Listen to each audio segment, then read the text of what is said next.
again, everybody, and welcome back to Fujit's Blitz. And this is a bit of a strange video. I did a review recently on the FV4005, the new British Tier 10 TD. And in that review, I kind of penned it. And I said it was pretty poor. But then that got me thinking. And I said in the review, was it the tank or was it me? And that got me thinking, maybe I was playing it wrong. So I rolled out again. And I tried a different tactic, and the tactic I tried this time was, I had two modes. One, play it like a TD, and two, stay with the heavies. And this is basically what I did for the next few games. And these, these are sort of one after the other, realistically. And you know what? The tactic generally kind of worked. Now, in this first game, here I am on Alpenstadt, and I'm in a TD position. And there's an ST1 there. I don't know why there is an ST1 there, but I said I was going to stay with the heavies tank, so I stayed with the ST1. And from here, I was able to effectively pick off the tanks as they went past. Now, as you saw there, the gun is so accurate, I was able to hit that Batchat on the way in, and now I'm going to give him a bit of a hard time. Somebody else kills him, but I was able to give him a bit of a hard time. Now, the reason for this is because in my review I said this tank is too big for the maps in Blitz. I still stick with that.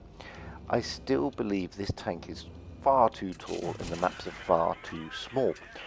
But I then worked out, well, hang on a moment, it's how you should be playing it.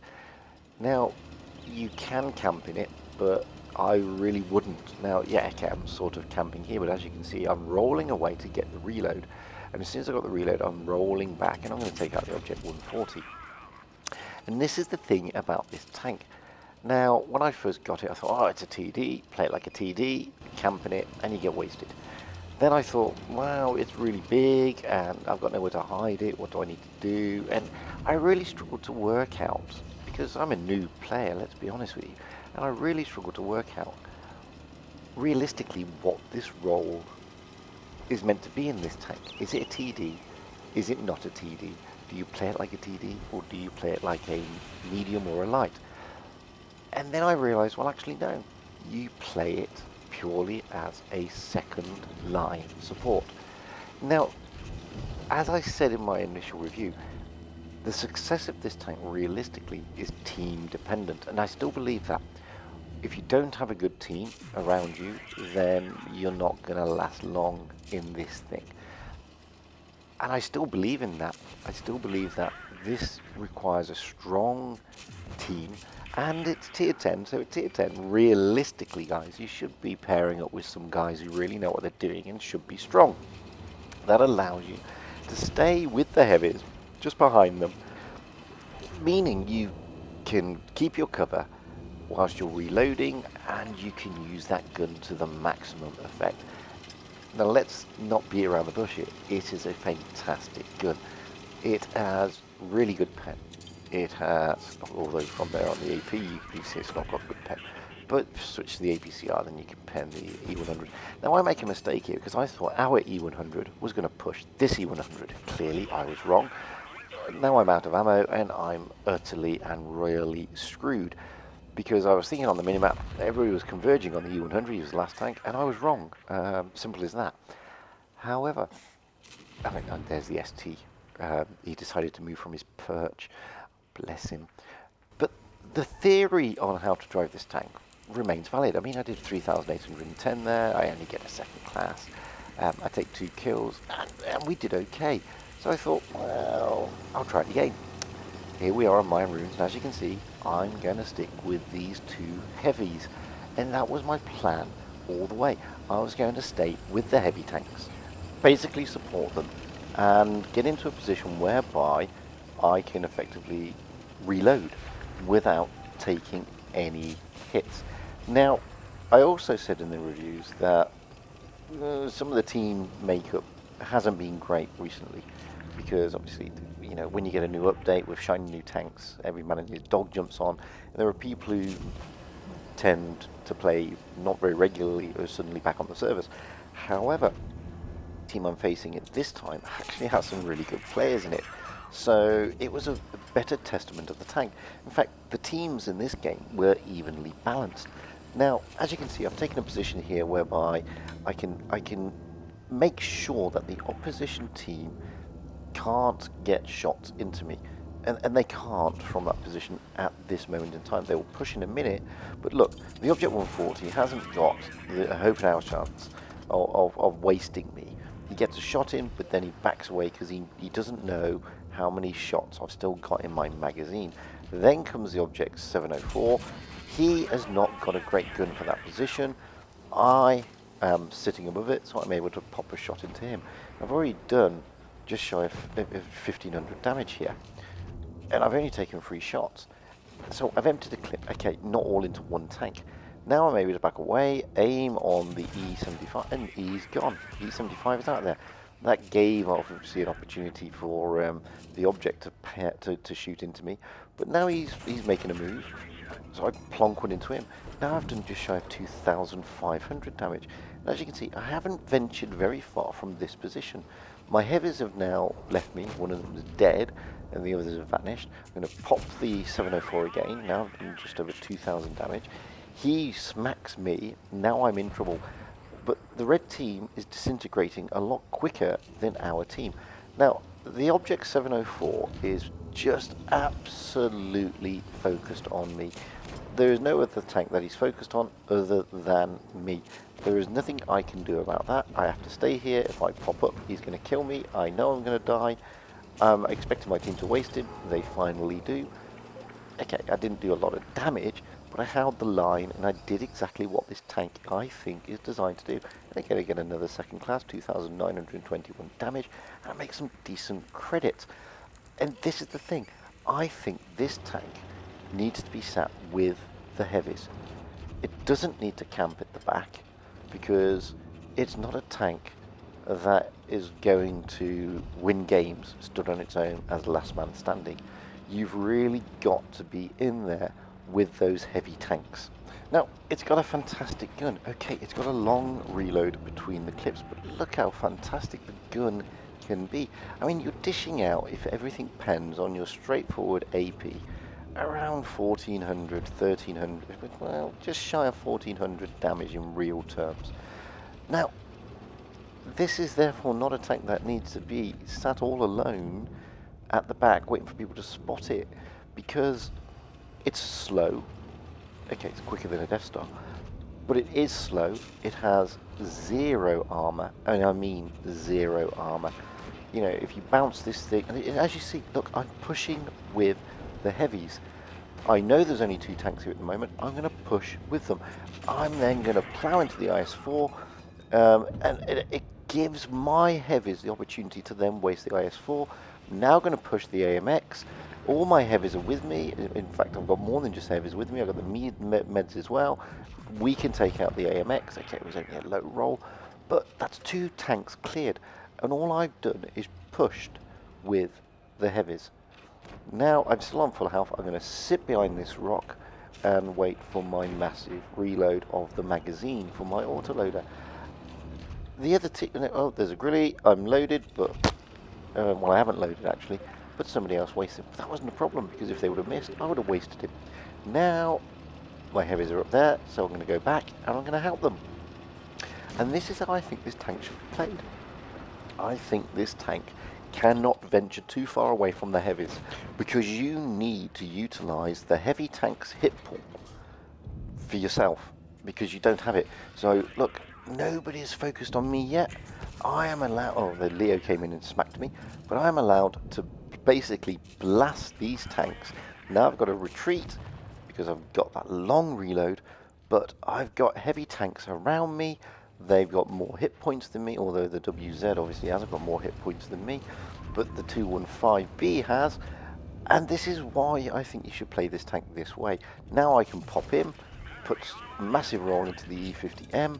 Is he going to pop out again? If so, hopefully, because I've loaded. Yes, he's gone. He's cleared. Only 1 tank left. It's a Leo. I can give him a smack, and then I want to reload again, and I'm hoping that the rest of my team can come in and clear him out, and they do. And we do just over 3,600 damage, no, so 3,100 damage there. we take 2 kills, we get, again, a nice amount of credits and a first class for our troubles. And have you noticed, I pushed with the heavies, I stayed with the heavies, I didn't venture too far from the heavies. This is the last game, Middleburg, and I'm going to do exactly the same thing. And by that, I'm going to stay with these 2 heavies, the IS-7 and the VK-72. I am not going to be too far away from them.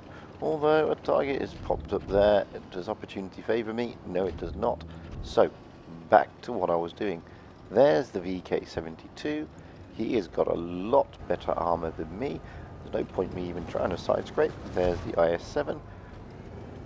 I can therefore sit around with them, wait for something to pop, and hopefully take some opportunity. And I'm going to basically use their hit points as my shield and basically increase my armor profile that way. So now I'm going to pop out. Hello, E100, can't get you. Maybe I can when you turn your turret. Yes, I missed. Unbelievable. Let us try again. Boom again. One more? No, maybe not. So no targets have presented themselves, so I might as well reload the entire magazine. There's no point in me just pushing up here with the heavies when I've only got 1 shell in that magazine. By the time I get here to that E100 who's giving that tank on our side a hard time, I'm going to be loaded. And here I go. 1, and again, 2, and again, please. 3. He's now 1 shot. I've just farmed all his hit points, and that's what I think you should be doing in this tank. I'm going to reverse back, try and get into cover, let my heavies take the flak, thereby increasing my armor. Now I'm almost loaded. I'm now going to push up again. We've lost 2 tanks, they've lost 3 tanks. I'm going to stay with this IS-7. The VK is going to peel off, but that's a formidable target the IS-7 is dealing with. I'm fully loaded. I'm going to pop round here with the IS-7. He's focused on the IS-7, allows me to pop in. 1. Let's see if I can hit him again. 2, and I track him at the same time, and the IS-7 clears him before he can clear me. So I've now done just over 2,000 damage. I haven't taken any kills. I've almost did 3,000 damage. I'm waiting for this reload again. I'm going to pop out now and move with the IS-7. The IS-7, as you can see, has been shot, but I haven't yet. I'm moving with the IS-7. I can see a tank coming in. The IS-7 takes him out. I'm still going to move with the IS-7 all the way round. I've only... there we go, look. There's an AMX. Hello, AMX. Goodbye, AMX. Now we've got the Foch left to kill. I can now leave the heavies. He's focused on them. I can put one into the side. Can I get another one into the side? Yes, I can, and I can clear him out. 4,200 damage. Only 1 kill, and we get a mastery for our troubles and over 30,000 credits, which is really good in a tier 10 tank. Now, I stick by my review. This tank is massive, it's very tall, and it's very, very tricky to play. But I was playing it incorrectly. This is a tank that cannot be that far from the heavies, which means it's a tank that needs a good team behind it. And without that team behind it, you're going to struggle, guys. You need to be mindful of that. I would strongly advise in this tank that you stay at all times with your heavies. It's a nice tank to play. You are a support tank. You're not a TD in real terms, and you need to remember that. This is not a tank that needs or likes sitting at the back. In fact, it's incredibly vulnerable, and you need to be employing rather dirty tactics, and those tactics are you need to use those heavy tanks in your team as your shield to increase and boost your armor profile. If you do that and you stick with the heavies at all times, believe me, you'll find this tank a pleasure and a dream to play. But, and this is a massive but, don't venture too far away from any cover, because if you do, on that reload, you're going to be hanging short. And everybody can pen you guys. Even the tier 2 tanks can pen this turret. Be very mindful of that. Anyway, that's not been a review of this tank. That's been a how to drive this tank effectively, I think. I may be wrong, but the tactic has worked for me. That's been the FV4005. I've been Fujit. I hope you enjoyed it. If you have, please comment and like below. If you haven't already, please press subscribe. It's a lovely thing to do, and I'm almost at 550 subs, which is a really nice figure. Let's get it up to 550 and exceed it, and see if we can get it to that 750 mark, which would be nice. Anyway, until the next time, guys, if you've got any decent replays, send them to me, fujitsblitz@gmail.com. By all means, join my Discord server. You can send your emails that way. And until the next time, I will say my usual stuff. Stay safe out there, have fun on the battlefield, and happy tanking, because that's what it's all about, having fun and being happy.